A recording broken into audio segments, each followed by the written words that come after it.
Messi எல்லாருக்கும் தெரியும், எல்லாரும் நேசிக்கிறோம். அவன் வந்து கப்பு வாங்கிட்ட உடனே அவன் ஒரு போட்டோ போட்டான். என்ன போட்டோ? கப்பு வந்து கிடக்குது, அவன் சோஃபால படுத்து தூங்குற மாதிரி போட்டோ போட்டானா?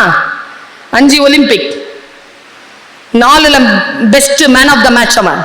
ஆனாலும் அவன் டீம் ஜெயிச்சதில்ல. கடைசியா ஜெயிச்சிட்டான். ஏன் தூங்குற மாதிரி போட்டான் போட்டோவை? யாரோ யோசிச்சு பார்த்தோமா?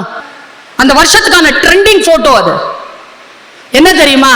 25 வருடங்களாக உழைத்து கொண்டிருக்கிறேன் இதற்காக, தூங்கவே இல்லை, இதோ பெற்றுவிட்டேன், தூங்குகிறேன். ஜெயிக்கிற வரைக்கும் தூங்கலைங்க அவன். அததான் அவன் சொல்றான், நான் தூங்கலேன்றான் அவன். இப்ப தூங்குறேங்கிறான். நீ எவ்வளவு ஓய்வு நேரத்திற்காக எடுத்துக்கொள்கிறாய்? என்ன ஜெயிச்ச நீ? இப்பதான் தொடங்கி இருக்கிற. 4 மணி நேரத்துக்கு மேல 5 மணி நேரத்துக்கு மேல தூங்காத, விழித்திரு. இந்த கையில வச்சிருக்கிறதுல ஒரு கேட்ஜெட், ஹேவ் டிஜிட்டல் ஃபாஸ்டிங். விஷயத்துக்கு மட்டும் பயன்படுத்து, கான்வர்சேஷனுக்கு பயன்படுத்தாத, கம்யூனிகேஷனுக்கு பயன்படுத்து. தேவையில்லாத ரீல்ஸ், மற்ற விஷயங்களை பார்த்து, நெட்ஃபிளிக்ஸ் அது இதுன்னு ஓடிடின்னு பார்த்து டைமை ஸ்பெண்ட் பண்ணாம வாழ்க்கையில் அடுத்த 5 வருஷத்துக்கு என்ன செய்ய வேண்டும் என்பதற்காக அதை பயன்படுத்தி பார். நான் சொல்ற விஷயம்லாம் கஷ்டம்தான். யூசேஜ் குறைச்சிக்கோ, ஸ்கிரீன் டைம் குறைச்சிக்கோ. இந்த காலேஜினுடைய ஓனருங்க, தாளாளர் செக்ரட்டரி, அவர் ஃபோன் பார்த்தீங்களா?